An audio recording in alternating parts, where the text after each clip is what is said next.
You're listening to Tapestry, a podcast by a music lover for music lovers. I'm your host, Kelly.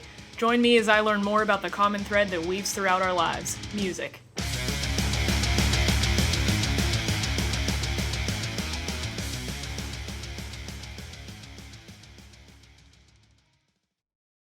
Welcome to episode 5 of Tapestry. On this episode, I tackle all sorts of topics with Santa Barbara-based songwriter Conner Cherland.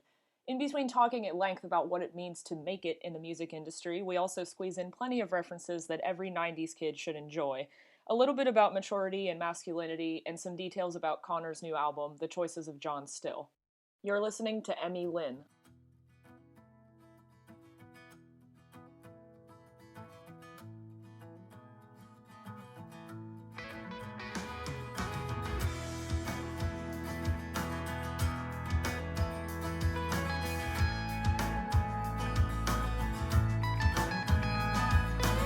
Went off to college and I met you in a week.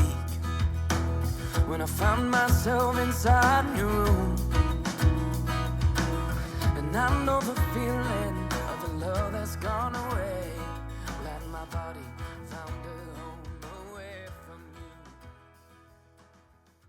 from you. To my listeners, I have Conner Cherland here. He is a singer-songwriter from Santa Barbara, California, and you're actually the first guest on my show that approached me. So thanks for leading the way. Of course.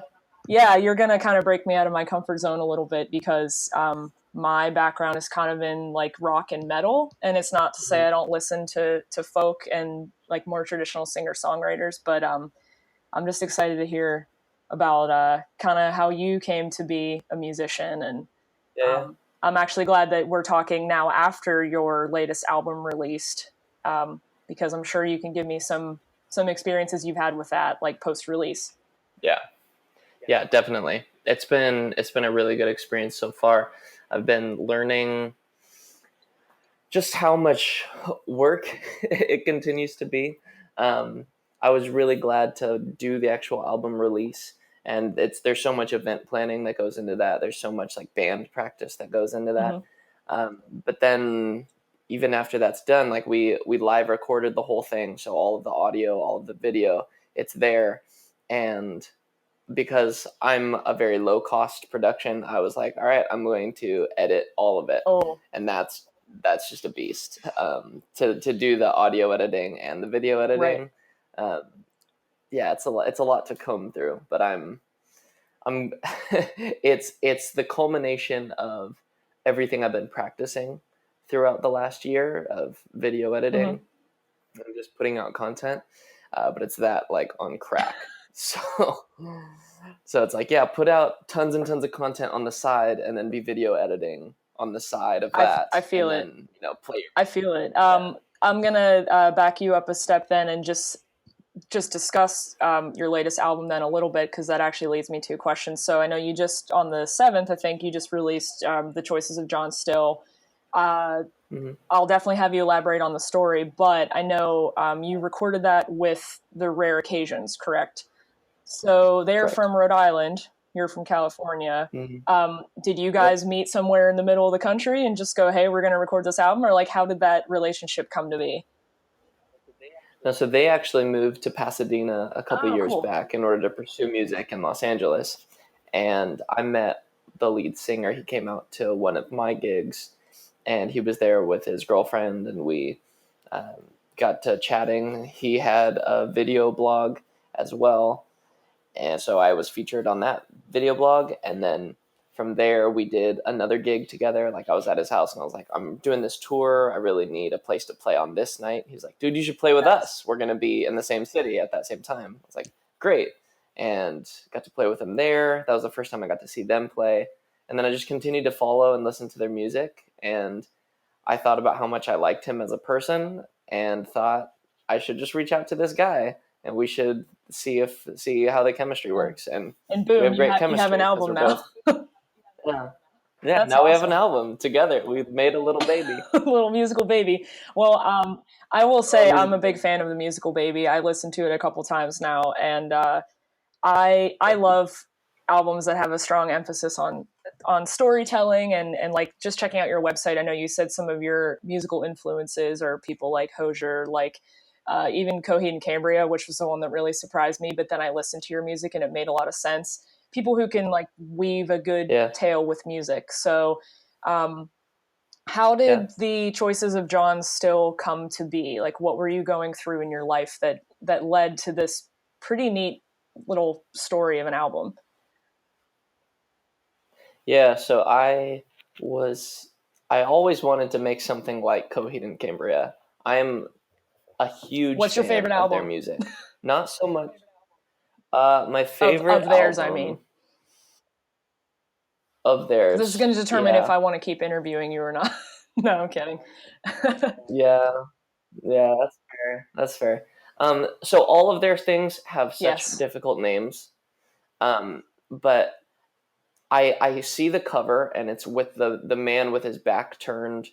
So you're like seeing his back and his long. No, it's black not in hair. Keeping Secrets of Silent Earth. It's. But it has that. I know which one you're talking about too, and you're right. All their album covers are. Yeah. Is it called Blood Red Summer? The album? Oh God, now I'm on the spot and I can't remember. But I know exactly which one you're talking about. Yeah, that's totally fine. Yeah. So that's the one. Whenever I think about their like hits, they're like classic hits. Good answer. That's what I think of. Yeah. And I know. I thought you were going to say "Good Apollo, I'm burning star for the blah blah blah." There's like 3 lines, which that's my favorite Coheed album. But I digress. Okay. Yeah. I digress. Have you ever gotten to see them live? I've seen them twice live. Yeah. Did you see them on the Good Apollo tour recently? No, it was last summer, I think. I got to see them 2 years ago when they just came out with that new CD with Islands was on it and Here to Mars. Yeah. I didn't even know they toured that album, kind of, but I guess of course they did, and now they're on tour again. So, right, it was really interesting to see how like quote unquote hardcore fans were like making fun of them for more of like a pop album. Yeah, which I was like, "F you!" Right, nice. They can like mesh styles really well. They can be radio friendly. They can be prog. They can be metal. I mean, they can accomplish a lot of different styles. Yeah, Claudio can do whatever he wants. What, do we want him to stop making music? No. Well, that's why he has the Prize Fighter Inferno too, I guess, so he can kind of like, backlog his other ideas. But I'm just glad that they're still making music after all this time. But I guess back to John Still. That really, I guess when you get two Coheed fans in a digital room, you start talking about Coheed. But they're too rare. They're too far and the few and far between. If only my friend was here. He has like every album of theirs like tattooed on his body. But yeah, those are good. So they are a big influence for you. Yeah, so they're a big influence, and I love how Claudio works in words that most people don't get to work into songs. What's a good example? I mean, there's so many examples. Like In Keeping Secrets of Silent Earth 3 is like such a crazy song. Like Man Your Own Jackhammer is an amazing start to a chorus. And it's such a strong phrase. Mm-hmm. But like I've never heard the word jackhammer used in any other song. And those kinds of words to me made me really curious about like what am I blocking off and like what am I limiting myself to, like this like small like sphere of words because of the world that I live in. Right. So in my personal life at that time, I had just met my now wife, and I was also thinking a lot about I was listening to this podcast that was talking about myths and legends and fairy tales, and so many fairy tales are about men locking a woman up. Mm-hmm. And I was like, man, I don't get that. And then when I met my wife, I was like, oh, I think I get that, because I understand that if she dies, I might like lose my mind. Right. Like I might go absolutely crazy. And that freaks me out, and so I need to protect her. What do I do to protect her? I put her in a little bubble that she'll never get hurt in. And yeah, that's what every girl longs to hear. Right. Ooh, he'll keep me safe from everything. That's kind of the traditional yarn there. Yeah. It's more of like that's more of like a vampire thing. Like, ooh, put Twilight. me in a coffin for 1,000 years. Yeah, so I was thinking about those kinds of things, and that's when this story started to develop of what if there was a guy who forced a woman to be with him, forced a woman to get into a marriage and stay in his house even past the time that she wanted to. And what would that look like? And then I just started attributing like superpowers to him. I was like, he can see into the future, and this is what it's like, and he can make potions, and that's what that's like. And what kind of potion would he have to make? So you'll hear in the chorus him saying, "Bring me one more wolf and lamb. The pheromones will work again." Right. Like referencing this potion that he's brewing to make their relationship work again, versus just, treating her like a person. Well, I was like trying to listen through everything, and I mean, I knew the general backbone of the story, but I did find that very interesting, and I don't know why. To me, I don't know if you play video games a whole lot, but it reminded me of a little bit of the stuff from the BioShock series. And they have like the vigors that kind of can give you different powers, but they wear off after a certain time. Yeah. And I guess like I was saying, I'm not super knowledgeable about the folk songwriter realm. It's not usually the stuff I listen to, but there is kind of a tendency now, like with some, like Gothic Americana artists and alternative country artists, they're kind of taking these stories back to the Romantic era. Like, does fantasy heavily influence you in other outlets in your life, or you just kind of arrived at this in this strange way? Yeah, I mean, fantasy is the best thing. Like, that is, it's everything about this world plus this layer of like, and what if it was like this too? Like no fantasy throws out gravity as a whole, or like throws out the human species as a whole. Could, but like typically I totally could, but it's more fun for us to imagine what if we got to experience these things that don't exist in our world. And that's an amazing thing to think about. Yeah. Because any time, like, I just think that's what kids have over us, is the ability to like actually fantasize in the best way about possibilities. When then we get into our adult life and we just think like jaded. Everything is the way it is.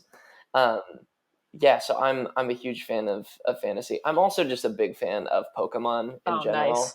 Like, this has nothing to do with music, but it reaching is for my Bulbasaur up on my shelf. So are you like a Bulbasaur starter? No, it's funny. It's funny. I grabbed a Bulbasaur. I have a Charmander there, but I'm recording downstairs in my office right now. But in my bedroom, there's like a 2-foot long Squirtle that I've had for. I've had. Oh my God! I actually know the exact date and year I got this Squirtle. Good. I got him on him. I'm gendering my Squirtle. I got this giant Squirtle on all Squirtles on November 10th, 2000. So this Squirtle is old enough to vote and drive. I mean, I've had this nasty, like, dragged everywhere Squirtle for 18 years of my life now. Not old enough to vote, because November 8th you need to be able to vote. He's not going to be turn 18. He's one more year, I guess. Whatever, he'll have to go register at the Kanto polls or something.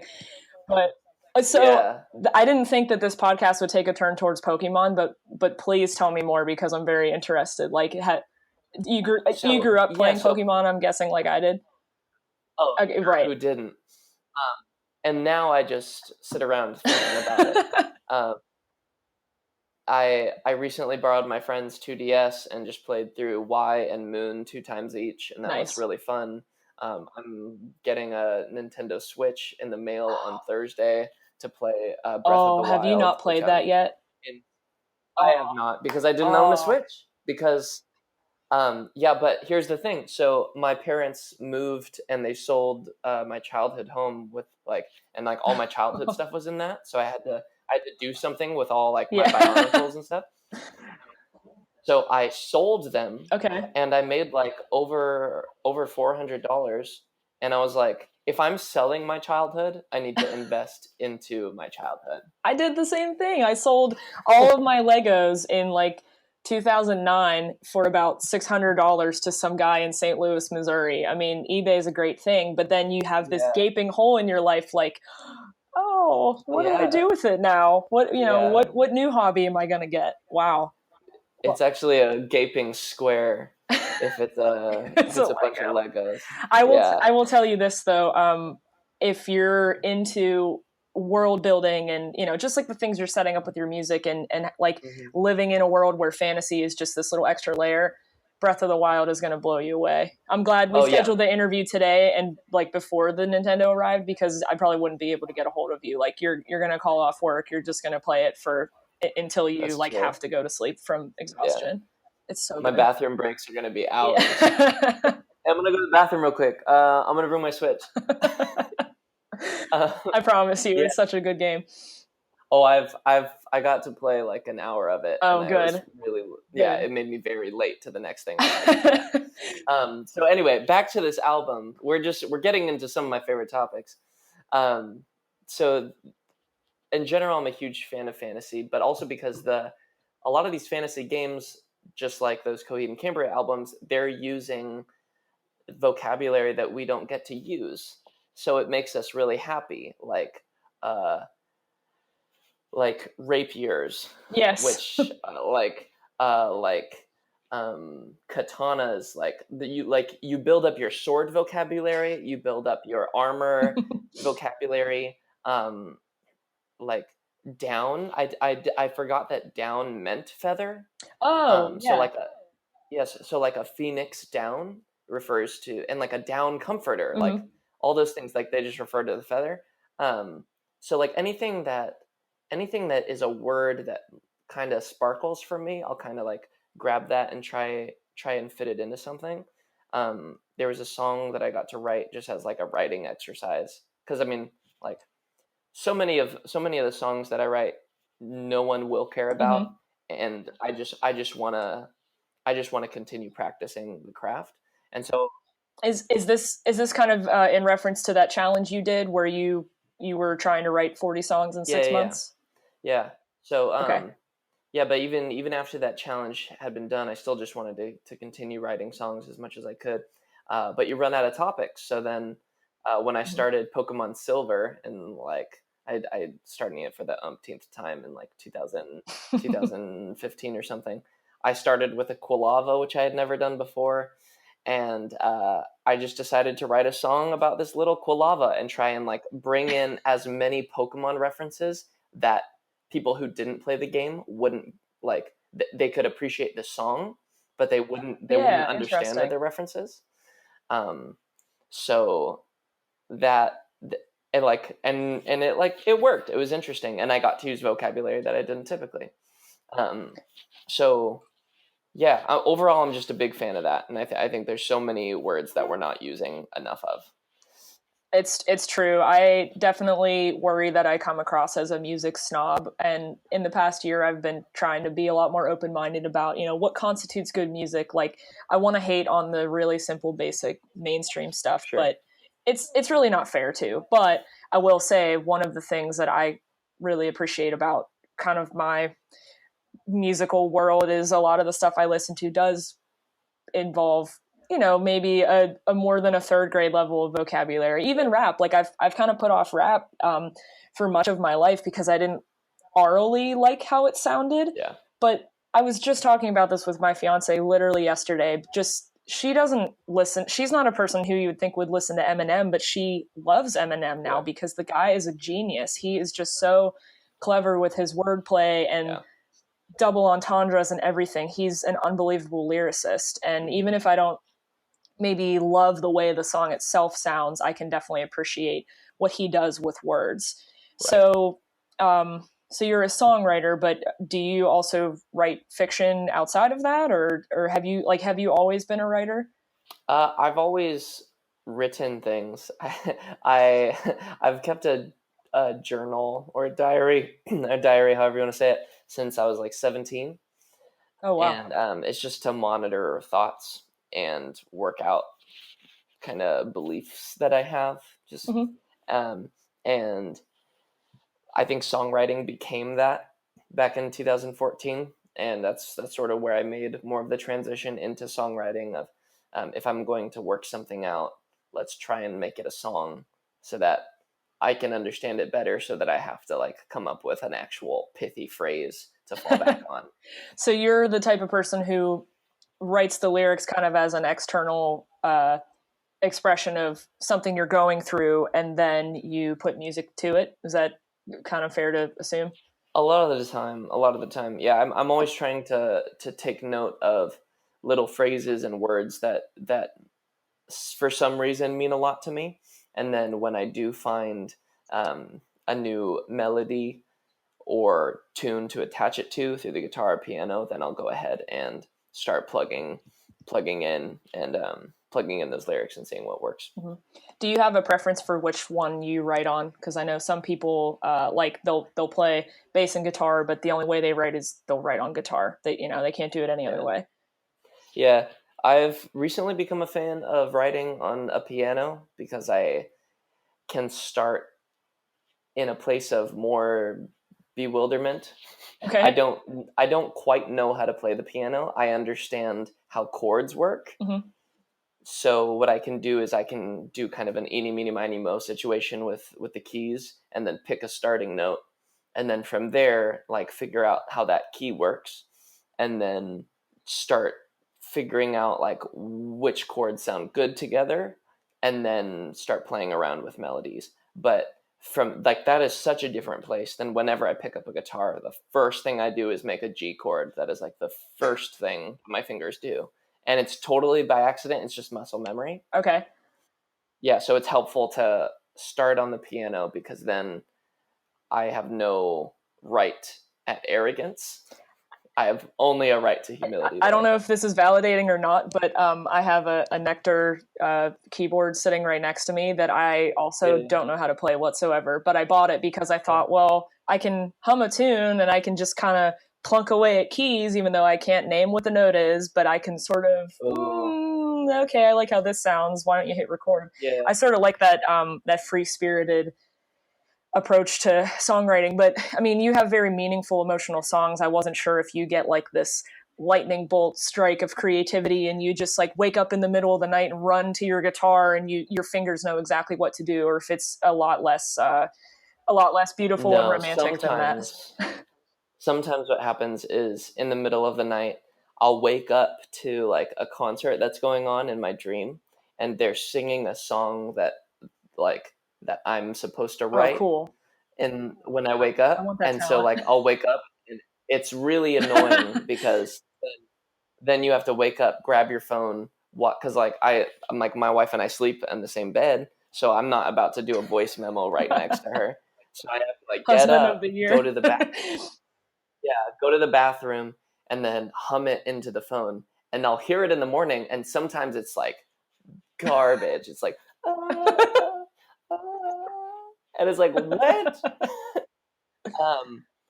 But sometimes it's actually something, and it's like an actual hook of a song that I'll use, and that's it's really interesting. And I there's this memorization coach that's pretty famous on YouTube. I don't remember his name right now, but it's like Jim Quick or something really weird like that.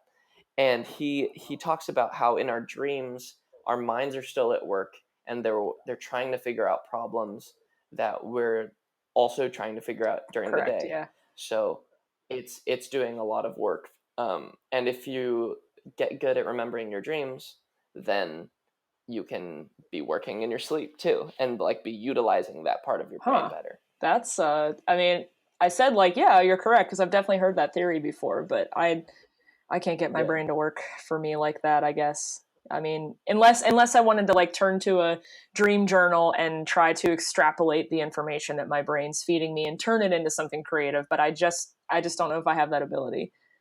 Right. But everyone has the ability to recall their dreams. That just takes practice. And that's been the annoying part for me, because the last thing I do when I wake up is I don't want to be writing in Right. a dream journal. It feels very lame.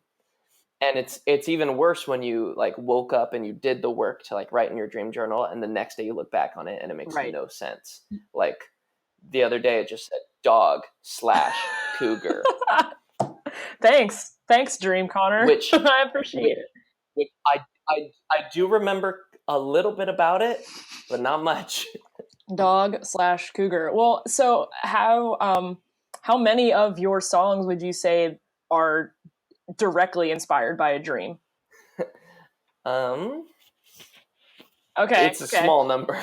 that might be like 3, 4, 5. Okay. I think that's still probably pretty good though. I mean, Sure.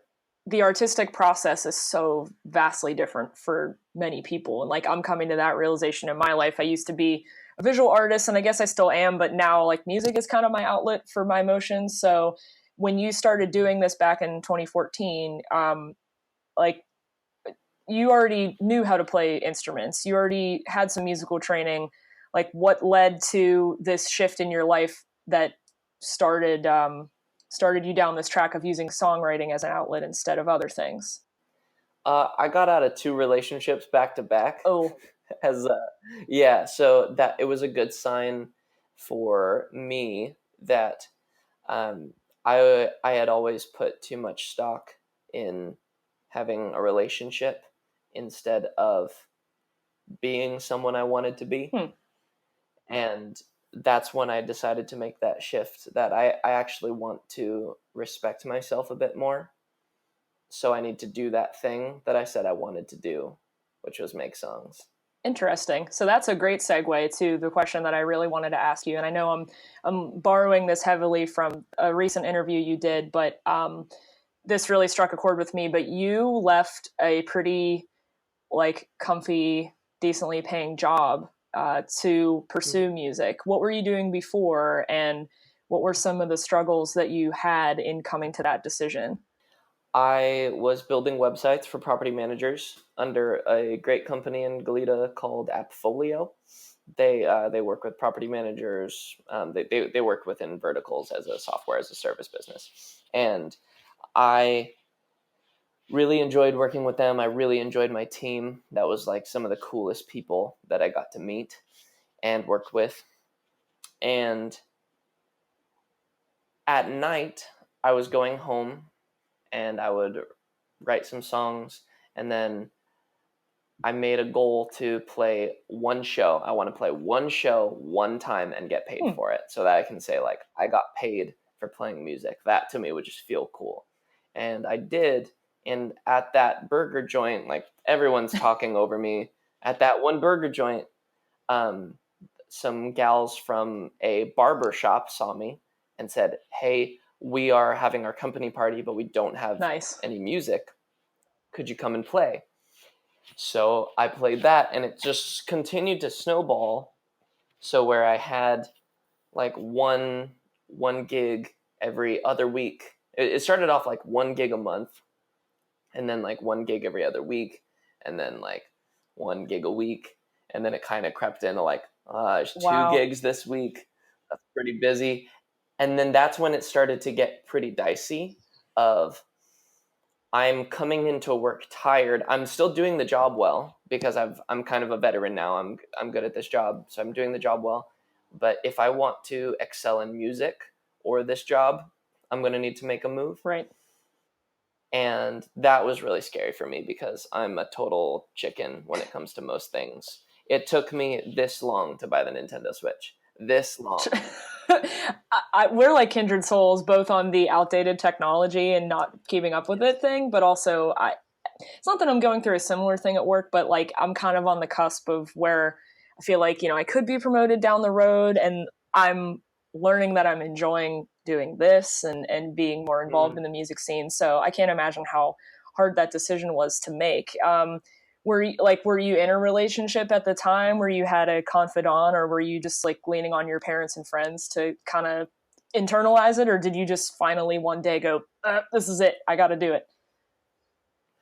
So I planned on getting married and leaving the job within the same 2 months. Oh my God. So I was talking with my fiance at the time. I was talking with my parents. I talked a ton with my fiance about this, and she was entirely behind me and said things like, I believe this is what you're supposed to be doing. Mm-hmm. I'm entirely for you doing this, and I'm willing to do whatever it takes to make this happen.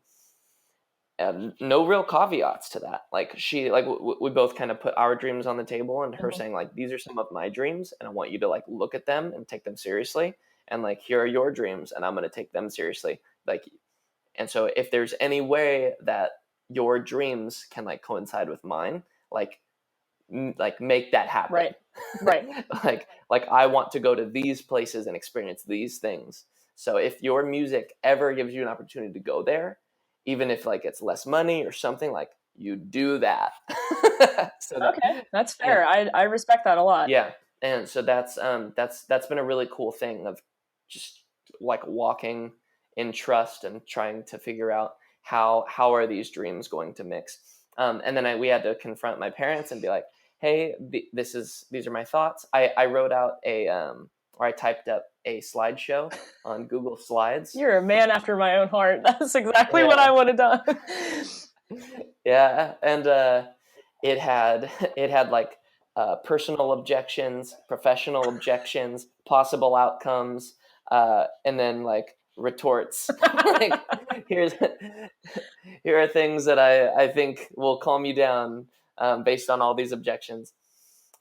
Just kind of like, outlining what could go wrong and outlining how I'm going to do my best to navigate those. And I think professionally, I'm at a place that's better than I've ever been. I think personally, I'm at a place that I've ever been. The main thing that has suffered has been a lot of friendships who, just because I work nights and weekends, I'm unavailable for a lot of people. So it's just been harder to get a hold of me. Oh, that's fair. So as you kind of expanded into the local scene, like, okay, I'm an East Coast girl. I don't know a lot about what is out on the West Coast, what the music scene is like for you locally, but I always envision everything in California as being competitive and busy and crazy. So, I mean, prove me wrong. Like, did you kind of have to edge into things, or how did you start out doing everything live? Like, did you have a moment where you realized on a stage you're like, yep, this is it, I made the right decision? Sorry, that's a lot of questions in one question, but no, that's good. Has there ever? I always say no. There's never a point where you say I made the right decision, because there's always lots of doubts about you and your future. But I think I've recently crossed this little threshold, sort of the night of my album release show. So like two Fridays ago, I played the show, and I realized I want to make a music business for myself that can positively affect the world. I think the music industry is crap, like just crap sandwich. And there are so many kids with good hearts and hard-working attitudes who get shafted. And then there's so many people without any message, like any positive message, just like a pretty face, that are getting put onto pedestals. And that's not what I want. There's so many unhealthy adults who are being placed on these pedestals, and that's okay. Like, everyone's allowed to be in the game, but I want, like, what I can do with my dollar is I can put people with actual character on pedestals from like my local community. And I would love to see like America, the world, but that's like a huge goal. So I just start here and just think like, who can I really underline, bold, say like, this is who I want music to be like, and this is what I want it to sound like.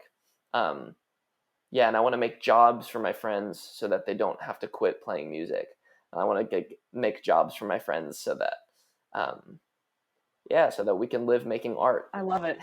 And it's so hard for people to make a living making art. And I think because I care so much about business, like that's the problem I want to solve, of like this, if it really is necessary to like have art in the world, and I'm a good artist and I have friends who are good artists, then I have reason to believe that this will be a successful business. So that's kind of the threshold I've recently crossed, of me thinking like, I want to be here, and I like it. I like it here,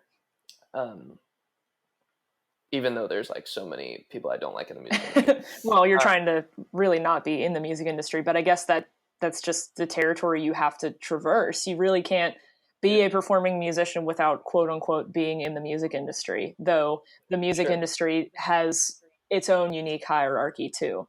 Right. Yeah. And then your other question was talking about competitive California. Yeah, I mean, just what have your experiences been like in Santa Barbara, and how have you kind of like crossed into different cities, and what has your impact been like?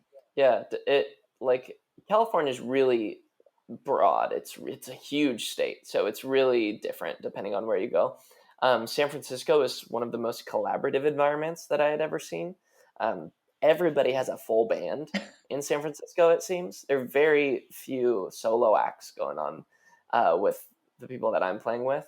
They're all working together, and it's really interesting and collaborative. And then there's kind of like a dry spell from there all the way till LA. Interesting. Where there's a trickle of musicians between San Francisco and LA. But then LA is more of that competitive hub where people have this mindset. It's more of like a predator mindset around what it is that we need to be doing and what music is worth. It's such a saturated market. It's just supply and demand. Right. So like it's such a saturated market that musicians are begging you to give them your email address so that they can send you free songs. Oh, wow. And that to me is really interesting, because music's already free on the internet. So if anybody wants to listen to my music, they can. There's absolutely no financial hurdle. Right. If you have an internet connection, you have full access to my music.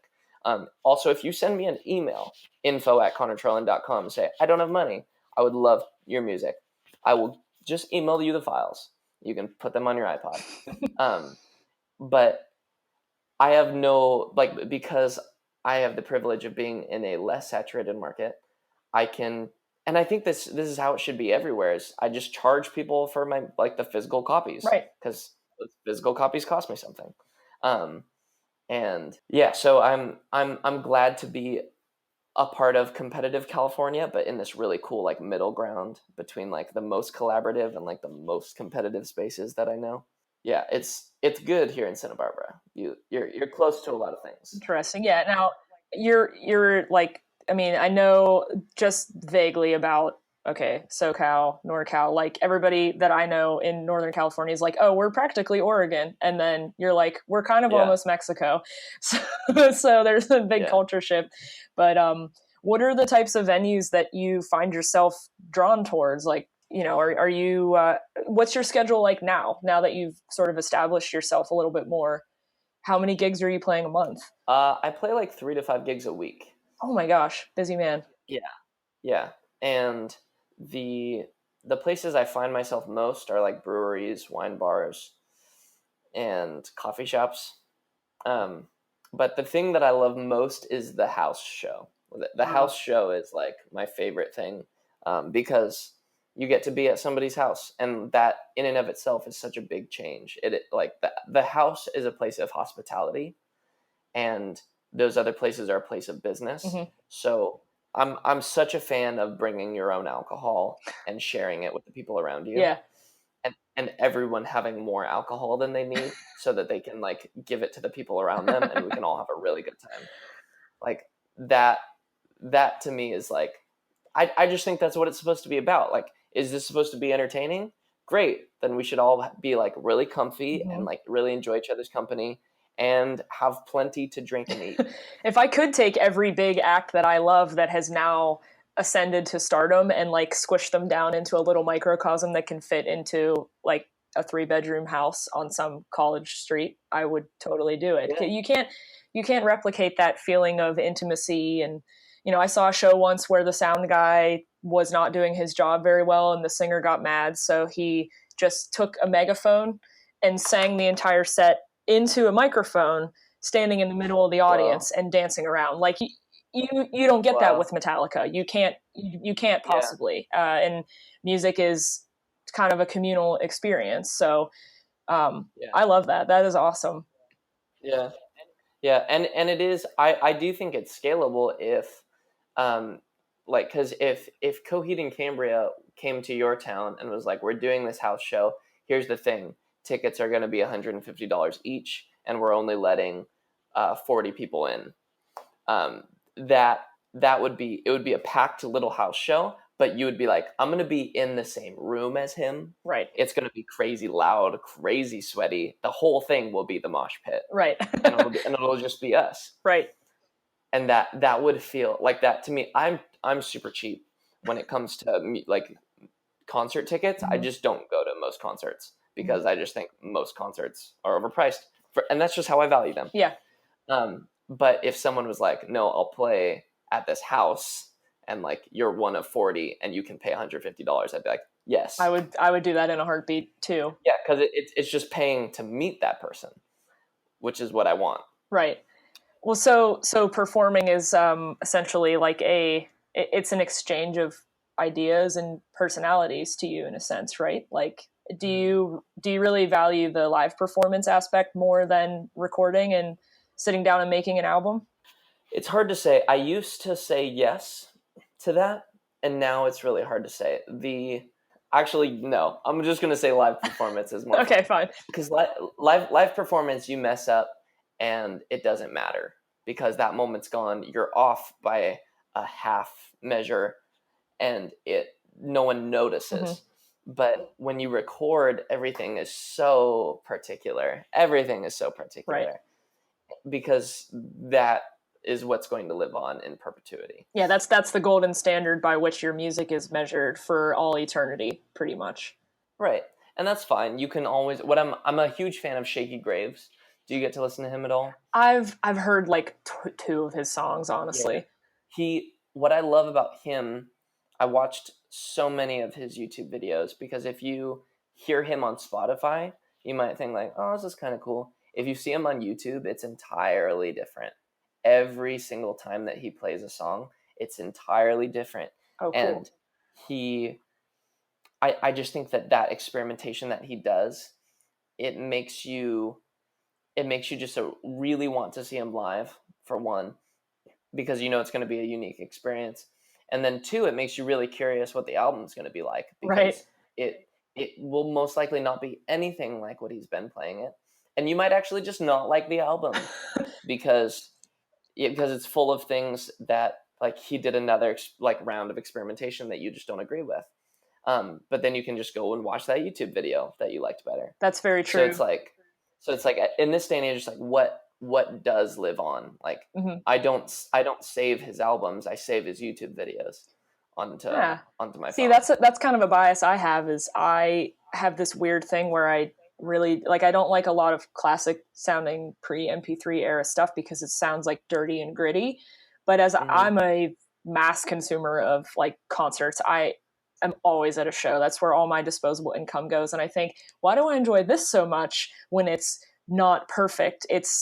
They're doing their best at the moment to perform the song and honor the integrity of what's going through their brains at that given time. Like, I think based on what you've said before, your songs are kind of intrinsically linked to your emotions. I can see why live performance is important to you. It's sort of presenting a different flavor of the week with each song.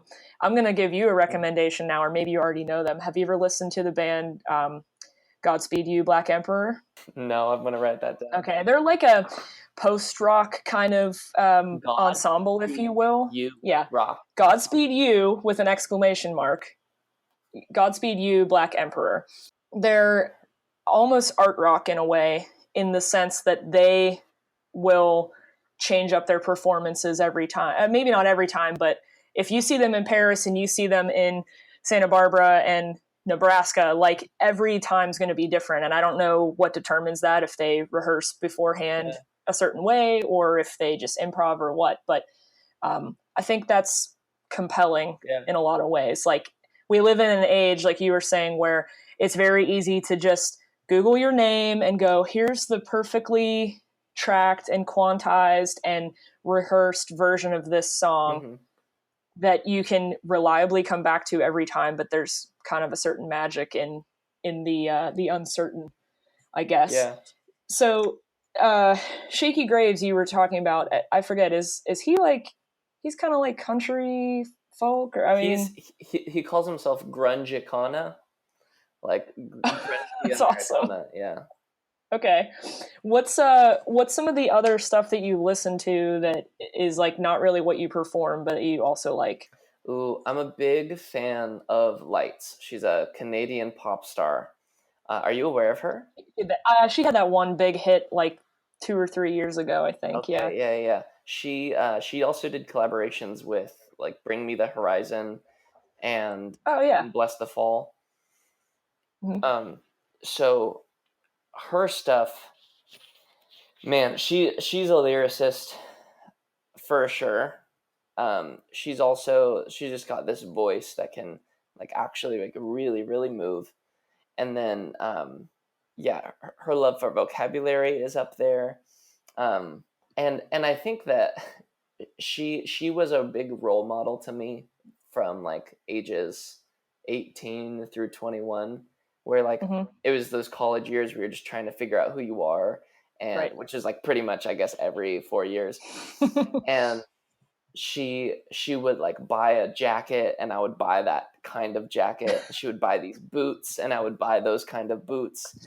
And she wore like skinnier jeans, so I like tried to wear some skinnier jeans, and it was just such an interesting way to like learn how to be a man by like hearing this woman, this like very strong woman, describe her feelings. And yeah, to me that just always made a lot of sense. Yeah, so I'm a huge fan of her. Who else? Who's a weird one? I listen to plenty of weird music. I might know your weird choice. Yeah. I mean, most like musicals in general, I'm really impacted by. I'm such a big High School Musical fan. Like I can't tell you. Like people laugh when I tell them very seriously. I always tell them very seriously. Like High School Musical 1 literally changed my life. Like there was a shift. That's in my fair. life. That's fair. Yeah. Why? Why did High School Musical 1 change your life? So I was the jock who like worked from age 10 to 18 really hard on volleyball, and in the background really cared about this music thing, but like never gave it the time of day. And even before I could articulate that, and it also has all these themes of true love and all that. And he's such a ham in that movie. Zac Efron is a ham through the High School Musical series. And that to me, like unashamed, that's a real person. Zac Efron's a real person who said, I'm going to do those things. And God bless him for it. Because it allowed me to strut around even more as an adult. That's awesome. Yeah, so that movie, we're all breaking free. I didn't think it would be the day that I'd have a podcast guest list High School Musical as a large reference, but then I realized, I'm like, I'm not judging you, by the way. I was just really surprised by that answer. That's awesome. I have my ticket to High School Musical 3 here on the fridge. That's great. Are they like done with that series officially? Is it dead? I hope. You hope? Yeah. I'm not about all this resurrection of the me neither. the dead. Like, it all just has to die and we need to move on.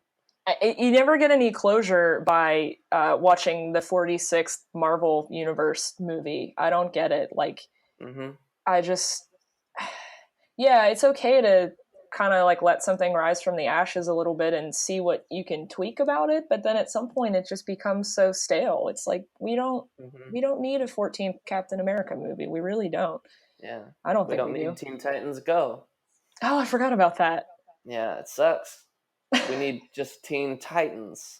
Or just Titans. I don't know. Something other than that. I'm not sure. I'm just still thinking about High School Musical. I'm like looking through my questions, like, where do I go from High School Musical? You go anywhere from High School Musical. You want to talk about the status quo? They got a song about that. You want a song about chasing your dreams? They got a song about that. I love it. Like, so just going back to that though, I guess, like, when did you start playing an instrument?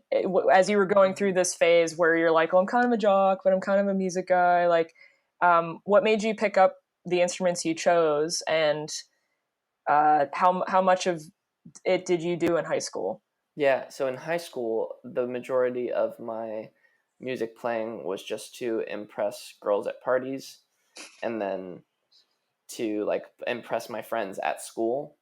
None of it, and that just takes 4 chords. If you have 4 chords, you can impress people enough. And it's not. If you can play Wonderwall, you're good. I still never learned it. Now I don't learn it out of principle.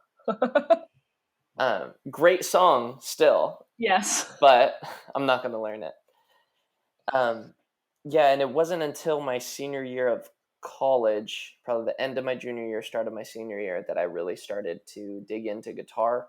I was placed on a stage with a band like every week for this Christian club that I was a part of, and they needed a guy to like play guitar and sing and like lead the band, and the guy who was supposed to do that ended up dropping out. So congrats, it's you. Congrats. That's pretty much how that happened. So every week I just had to fail publicly, and like these are just like micro to medium failures. These weren't like catastrophic breaking down on the stage failures. It was just very raw singing every week, and then I took a music class with UCSB, and that improved my singing a ton. And then I just put in a lot of hours like practicing changing between chords, and that was when I got good at chords. And then when I started doing gigs at these breweries and wineries, that was when I needed to get a lot more serious about making sure I wasn't just strumming chords, because that got super annoying. Like strumming chords for an hour is the worst. Strumming chords for a half an hour is like a lot. In general, like strumming chords is annoying, and you have to be very careful about how long you've been strumming. Well, do you, along the way, did you find any particular, specifically guitar playing influences? Like, I know a lot of young boys, they kind of go through the same thing. They're like, oh, I want to impress chicks someday and get myself a nice Fender or something. Like, did you have a Jimi Hendrix or somebody like that you looked up to? No, I had the Drake and Josh soundtrack, which I learned how to play all the way through. Awesome. It has a couple good songs on it, in case you're wondering. I love that this whole episode is like 90s throwback. If you're wondering what makes up Conner, it's mostly 90s throwback, and then some like current, just like a couple current influences, but it's mostly like this large like thing from the past, the That's So Raven, Hillary Duff era. And then I was just trying to explain to a kid the other day that I work with what all that was, and he didn't know. Oh yeah, I got really sad. Yeah, it's okay. He'll never care. So why bother? Well, so you said Drake and Josh, though. Now Drake has like his own really successful music career. Are you a fan of his? Not personally. I followed him. He did an interview with one of the marketing like CEOs that I'm a big fan of, and I watched that interview, and that was really cool. He was in like a big black turtleneck and was like super austere in the corner, and it was a lot. But I'm proud of him. Good for him. Yeah. His personality is much more reserved now, and I guess he had like a beef with Josh, and then they made up. But you know what? I actually watched a brief interview with him, and it gave me a lot of perspective on the idea, and maybe you go through this too, like the idea of your public versus private persona. And as I make friends with musicians and I realize you pull the curtain back on them and you're like, wow, they're such an interesting person. They're such a great songwriter. They have all these emotions and they can handle them so well. And then you realize like they have days where they come home crying from work too. Like there's this mystique we build up over musicians, I think. And I almost kind of like when musicians make mistakes and they admit things, because it's like, oh, right, they're actually just human too. Yeah. And that's, so like back to influences, that's exactly where I got really into Ed Sheeran, because as far as like putting people up on a pedestal, for his first 2 albums, I wanted him on like the highest pedestal humanly possible, because it was like, this guy, he's aware that he's going to write songs about him wanting to get drunk because he's sad. And then he's going to go out in public and go get drunk because he's sad. And no one's going to be surprised. And he's just going to continue to be very transparent about the things that he does and the things that he is. And because there's no pretentiousness there, and the fanciest thing about him is like some watches and some shoes. But other than that, he's like pretty, like he continues to like bring down the industry style as a whole a lot. Yeah, he's very stripped down. And good for him. That's him knowing who he is and holding on to that. So like I tried to learn as many Ed Sheeran songs as humanly possible between 2014 and still today, because I just think he, for anybody who wants to get into the game, I think that he is kind of the like good role model of hard work, putting in tons of hours. Like back in 2014, he put out that song, You Need Me, I Don't Need You. And one of the lines was, I've done around about 1,000 shows. And that wasn't a joke. He was saying like, I've done almost 1,000 shows, probably a little more. And like, I'm just nearing 400 right now in the last. You have to play to the room of 4 kids and your mom before you can play larger things. And I think some people want to just like skip all that and just ascend. Yeah. And that's not fair. That's not fair to any of the people like you who are putting in all the man hours. Is that what you think is a reason for Ed Sheeran's success? I think there's a lot of serendipity in the situation. No one earns their way to that level of fame. So that's like a whole bunch of hard work. Like I like respect the man for hard work insanely, but there's so many little things that just happen along the way of just like, I stayed the night at Jamie Foxx's house, then I like stayed the night at Jennifer Aniston's house, then I like was on Jamie Foxx's show, and then like his career has those little serendipity moments where it's like, oh, that was really huge, like that was a huge elevation point, and I'm really glad that happened for you. I'm guessing a lot of us would still hear about you regardless, but that definitely put you on the map. Like Taylor Swift hearing about him and putting him on. All those types of things are, they're really fortuitous. Like those are things like you can't recreate and say like, all right, I'm going to do this many gigs and then Taylor Swift's going to put me on. It's like, no, butterfly that's really specific. Yeah. Like, Taylor Swift's going to put on 10 more people maybe in her career and be like, all right, I'm going to lift you up. Now you're up here with me. Right. Congratulations. That's I am always so fascinated by that whole concept. Like, you know, I know some musicians who they've come out of the same city as other bands that were performing in the same scene as them, performing similar styles of music, and one is now pretty big and they're not, or you know, just like what is there is no it factor. Is it being seen by the correct eyes at the correct time, or you know, I'm just always so curious about how that takes place. So I guess directing that question back to you, like with your album, are you working with a label, or is it all like self-produced? No, just Yeah, DIY. also pretty. Yeah, so that, I mean, it was co-produced with The Rare Occasion. So like all those songs are written by me, and then The Rare Occasions were able to help produce it for how it was going to sound on that album. So most of the drumming comes like straight out of the drummer's mind. There were certain points where I was like, I think it needs to sound more like this, and he would make a very small adjustment. There were other times where we're like, you should do it like this, and he would do it, and we'd be like, no, you were right. that's where, forget us. And yeah, so it was really good working with them on that album. Yeah, I'm talking back on that it factor thing, because that's, everyone has this idea of what making it is. And the other day I was with this guy, and I was trying out for American Idol. Oh, good for you. Said, yeah. And he said, like, man, I really hope they pick me this time. And I was like, why? And he was like, because I really want to be on TV. Don't you want to be on TV?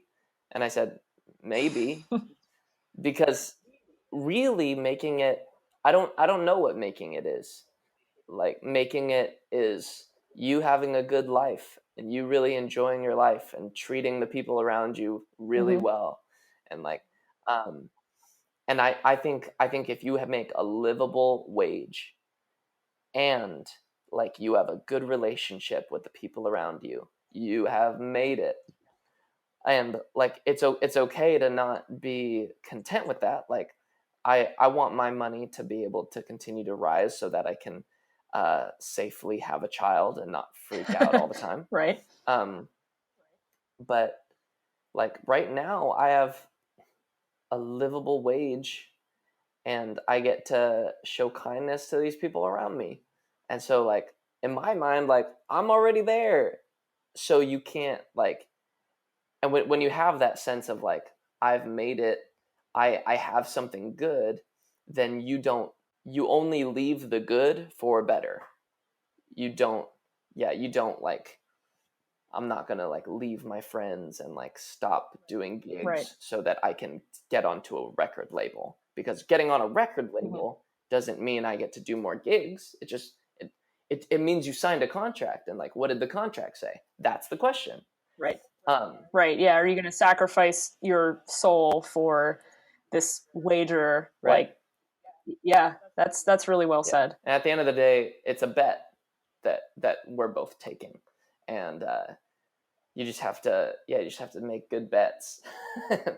Yeah, I'm still trying to figure out what that's going to be like. Well, I mean, it sounds like, just by your definition, though, you have already made it. You know, right. That's your world you're crafting for yourself. No, that's great. I'm gonna have to keep that in the back of my mind too. Like, whenever I'm questioning decisions I make, and I think, yeah, I'm pretty happy with my life, even for the bad days. I mean, I can't really complain too much. How does that inspire you to be better? Well, I personally, I have a lot of friends who are teachers, and I like, there's so many teachers, like great teachers, who change the lives of like a sincere portion of like the local youth, and they will never be like internationally famous. They'll never be like nationally famous or whatever. And that's okay. That's still like, you would still hearing about a high school teacher who really affected high school class after high school class for the better, like got young men critically thinking so that they stopped seeing women as objects. Huge. That'd be huge. And you would honor that person immensely in your culture. And I think that that's the sort of thing, like, I want to strive for that kind of honor, and ideally surpass it. But like, I'm not even there yet. Like, how do I affect people continually? How do I continue to create music that drives people toward better actions? And that's like my main goal right now. I'm just learning how to do marketing in general, which is why I'm like reaching out to tons of podcasts, because I want more people to be able to hear me, because I believe that what I'm making is better in the world. So that's sort of where I'm headed It's funny how when I started this podcast, fairly recently, it was really just because I needed an outlet for all of the stupid music trivia I know, but also because I like to talk, if you can tell. But it is interesting how it's already shifted. This is only episode 5, and I've already thought like, well, part of my appreciation for music as a musician and as a fan of music, part of my appreciation for it comes from a love of hearing how it affects other people. And it's a lot of times a catalyst for people to do good in the world. I mean, some of my most treasured philosophies come from music I've listened to. So you can't. Isn't that so interesting? It didn't come it comes from art. The majority of it comes from art. Yeah, absolutely. And like so many of my like darkest thoughts also came from Eminem. Wow. So but so many of my awesome thoughts came from Eminem. So. Yeah, but I appreciate people like him who can put his dark thoughts to paper. I mean, I didn't really. My fiance just made me listen to that song he did with, I think it was Rihanna. It wasn't off. Love the Way You Lie. That one? I don't know. It was off that one album. Was like, I think, Revival or something. But was it most recent? Maybe within the past 2 or 3 years, but I just remember we were driving somewhere and, we're bumping it in the car and I'm just like sitting in the passenger seat like, this is really sad. Like, I just want to go find Eminem and just give him a hug and go, Marshall, it's going to be okay. Like, you're successful. Like, don't doubt yourself, man. I mean, he's really open about his struggles. And then I think with Mac Miller's death recently too, I didn't listen to his music, and I actually kind of said some probably pretty ignorant things about the guy in the past, but it's honorable in a way to really put your struggles to song, and knowing that like somebody out there might be or is listening, and if you hadn't written that song, if you hadn't said that thing, who knows what they could have done. I mean, I've found solace in all kinds of music, and you have too. So it is important what you're doing. Yeah, totally. I would agree. I would agree to that with a caveat. I think that Eminem continues to be just like such a like lyrical and musical hero for me. But I really want to see men mature. Like that is one of the things that I really long for on the earth. And I think that music needs to reflect that. Yeah. Even at the cost of the music being worse. Like, there are so many men who sing about how sad they are, and that's where they find, like, that's sort of where they find their grit and the chip on their shoulder. And so from that chip on their shoulder, they make great art, and everyone loves that great art from the chip on their shoulder. And then when they lose that chip on their shoulder and find actual satisfaction, which if you find satisfaction, great, you've done it. Like you're in an amazing place. Like that's fantastic. And we shouldn't be punishing you as a culture because you're happy now, and so your art's worse. We don't it's fine if we don't buy your stuff. You have enough money. Like you're fine. Right. But like recently a band, City and Color. I've heard of them. Yeah, so he came out with some of his most recent albums, and they're not his best albums. He sounds happier in those songs, but they're not his best albums. And I think that's okay. Right. Because you know what? All those angsty feelings, I think they belong in adolescence. And I think we should learn to like become content and build a life that's happier in our older years. But like, are you a fan of Avatar: The Last Airbender? Legend of Korra is arguably what brought me out of the closet. Let me just say that. Like, I have so many strong feelings about Avatar and Korra, and that's my fiance's next tattoo she's planning is to get Korra's armband on her bicep. So yes. Okay, I'm going to ask you more questions about that in like 5 more minutes. But back to the maturing comment. Yes. I think one of the most important things about Zuko's story arc is him learning that firebending does not come from hatred, but firebending is energy, and firebending is life. And he it's like a tattoo. Firebending is life. And like Aang saying, it's like a little heartbeat, like them understanding the essence of fire and it not being in the passions and in hatred. And that is, I think, the thing that I would love to see more men like growing in music, is like, yeah, moving toward the like more positive side and like pulling from the good side of the force. So so that's kind of your pet message, I guess. I mean, it sounds like you're pretty feminist, like that, you know, your wife supports you in a lot of this stuff, but I love that, obviously, but that's so interesting, thinking like your art can suffer for it so long as the message is giving like a net good in the world, kind of. Yeah, because you are the message. Like the way that you live your life is going to be the legacy that you leave behind. So you can make a whole bunch of good art, you can have a great stand-up career, you can make little bill, and then you can be like brought with all these rape allegations in your old age, and that becomes your legacy. Like, right. And that's really hard. And because that is the case, we need to learn how to do really well in that second and third parts of our lives. Yeah. Like that third act is clutch. Like land the plane, finish the arc. Like don't just yeah, and that's crucial. Anyway, back to Legend of Korra. Of course. So you're saying Korra was the one that like helped inspire you to come out of the closet. Well, did you know that she was lesbian from like season 1? Well, she's bisexual.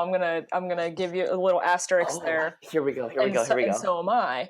But okay. No, it's funny because a lot of LGBT people are like, either they knew it their whole life and they were just waiting for the right moment, or it's like me, and it was like the door hit me in the ass on the way out. Like every other person was like, I suspected, and then it took me until 2012. But it was funny because my fiance now and I both thought we were straight, and like we watched that show together, and we both kind of secretly, like, even before the Korra and Asami arc, which I thought was, as a person who's lived through that, I thought was extraordinarily well produced and well handled. They didn't like shove it in anyone's face, but yet it felt very natural at the end of it. But yeah, we both kind of secretly were like, oh man, I don't know, I think I'm straight, but I think I might kind of have like a cartoon crush on Korra. She's just so cool. And we both mentioned it in passing the one time, and then it was like the cat was out of the bag. I don't know. I mean, I could talk about it a lot more. What a funny euphemism. It was just so strange. And like my roommate from college, I'm gonna have to send her this episode once it's all done and go, hey, remember what you said? But the one time I was sitting with my fiance who was coming to visit me at college, and we're like sitting on the bed together and we're playing a video game or something. This was like before we knew anything, that we were just friends at this point.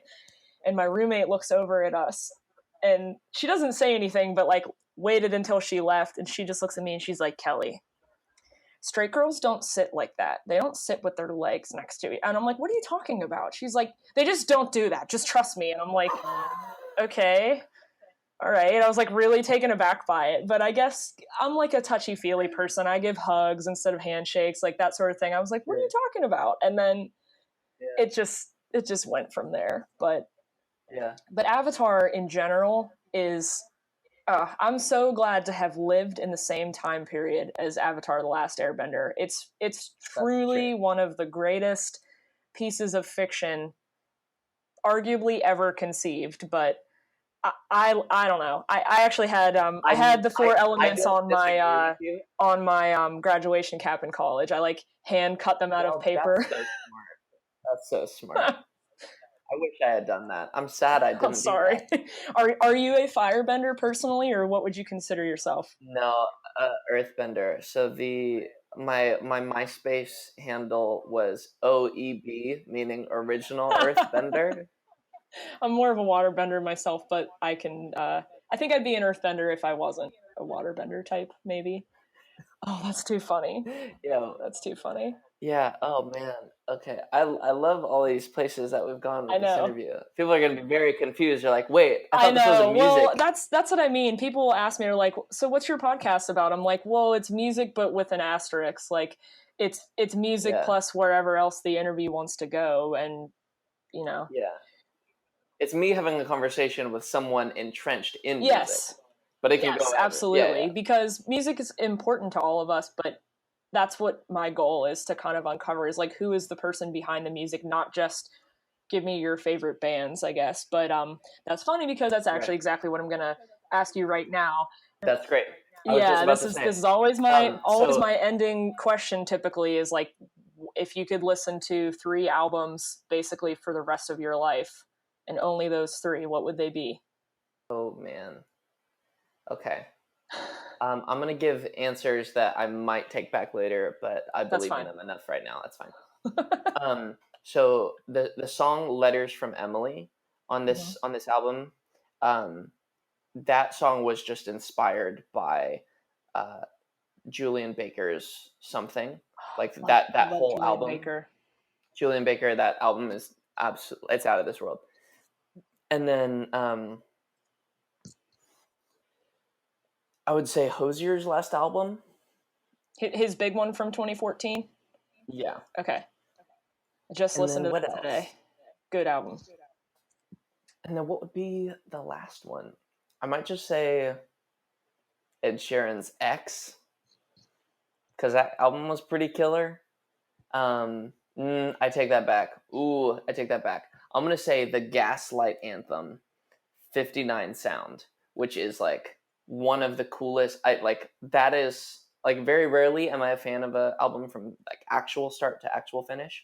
And the 59 Sound by the Gaslight Anthem and Hozier's album from 2014 are ones that I go through all the time, like start to finish. What era is the Gaslight Anthem? I feel like I've heard that name before, or I don't know. The Gaslight Anthem, I think that's like a 2007 release, and it's just a big rock album, and it's killer. Lyrically, it's amazing. His voice is incredible. He has side projects as well that you can continue to follow. With a little star next to that one on my notes to check out. Definitely. That one, so with that all in mind, what are your plans musically in the future? Do you have another album planned right now? So right now I'm just focused on the current album, just like marketing that as much as humanly possible. Because I think it's amazing. I think everybody needs to be hearing it. So that's where the majority of my energy is going to go for the next couple months. And then I'll continue to build out this next project, which if you find me on YouTube, you'll find a song called Toad Boy, in parentheses, walrus skin. It's about a boy toad who is born into a walrus skin. It's a coming of age tale of us all finding our own way. Okay. And I think the next album will be around that character, around this little toad boy. About Toad Boy. Well, Tall Tales, your album that was from last year, right? That's I haven't listened to that one as much, but that does kind of strike a similar, fantastical theme, right? I mean, that's kind of what we can come to expect from you, is fantasy flavored indie songwriting, kind of. Yeah, things. Yeah, because the song Tall Tales is about a fictional conversation between myself and Walt Disney. Oh, so I was wondering where the Walt Disney part came from, the subtitle on that. I was going to ask you that eventually, but yeah, I called it Walt Disney Promise, even though that phrase never shows up in the song, because Walt Disney Promise is a reference to a Shaky Graves line. Cool. From a song called Christopher Columbus. Okay. So that's real deep cuts. Should Shaky Graves ever watch this? To do a collaboration. Who would be like your top artist you would want to collaborate with if you were given a chance? Shaky Graves, hands down. Because I just want to be with, like, I think I would really enjoy him as a person. I think he'd personally find me a little bit boring, but I would find him incredibly awesome to hang out with. Not if he's secretly a 90s kid at heart. He won't find you boring at all. If he's a 90s kid at heart, then he can just like chill and we can play Breath of the Wild together. Just like the controller. I'm gonna have to follow up with you when this interview's done. I'll give you like a week or so and just see how far you've gotten in Breath of the Wild if you're like glued to the TV, because I promise you're gonna enjoy it. But I don't even have a TV. I'm doing this all handheld. Oh, Well, you actually have to at some point with some of the labyrinth puzzles. You actually literally need the controller, like there's a gyroscope built in. So, yeah, you'll be throwing your controller at the wall. It gets really frustrating. But, oh, jeez. Okay. No, it's wonderful. That's so funny. The Legend of Zelda has come up like 3 times now in this interview, but I have all my questions answered. Good. I've been getting in the mode of asking my guests this, but do you have any questions for me? No, that probably sounds stupid. Do I have any questions for you? It's okay if you don't. I got asked a really good question the other day. You mentioned that you were a little bit on the cheaper side. So if you were given $5,000 to help you with this recording situation, so you're like building out your podcast and you're building out your music side of yourself, if you were given $5,000, where do you think you would invest that money? Oh, see, it's kind of hard. Or like what's the first thing you would buy? The first thing I would buy, honestly, I'm gonna lift my computer up so you can see it, but I have my drum set behind me and it's an electronic drum set. Yeah. I probably would use a good portion of that to buy an acoustic drum set, because now I have my own house, so I don't have to rely on an electronic drum set. But let's say I got a really nice drum set, but I never go for like the really nice, so I don't need like a Tama Superstar drum set. I might get like a Pearl or something. So let's say that takes up $2,500. The other, God, I'm just like looking around me, what do I have? Cameras, microphones. I actually recently upgraded all my gear. I mean, I bought a GoPro with money, and I don't currently live cast the podcast or anything, which, maybe those are the avenues I would go down. I don't know. I just spent money on business cards. You're asking me this like literally a week after I just bought some other stuff, but I'm going to give the really frugal answer and say I would probably put some of that money, honestly, just in an investment account. No, you weren't allowed to do that. I can't. So you have to spend it. I have to spend it. Yeah. Okay, so because that's what I said, which says something about our kinship. We're very frugal already. Like, oh my God. Okay, drum set. I don't really think I need studio monitors because I don't really mix stuff. I mean, I do vocal covers and a couple things. I don't really need those, but oh my God, this just shows you how hard it is to eat up $5,000. That's totally fine. God.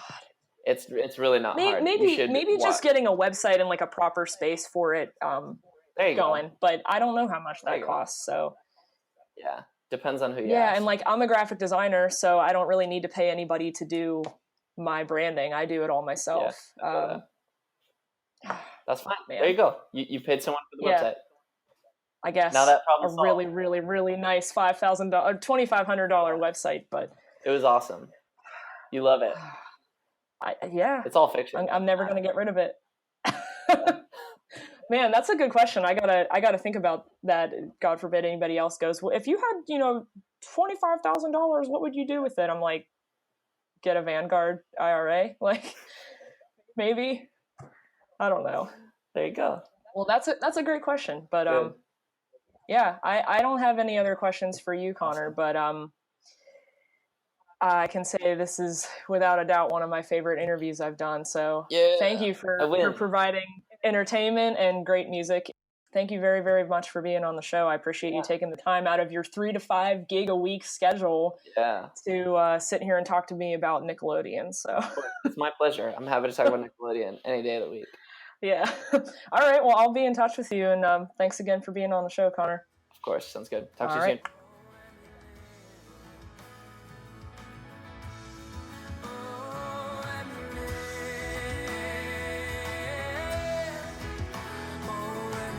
Again, you've been listening to Emmy Lynn by Conner Cherland and the Rare Occasions. You can follow him under his name on Facebook, SoundCloud, Spotify, and wherever else you listen to music. He also posts lots of videos and more information at his website, www.connercherland.com. Thanks for listening.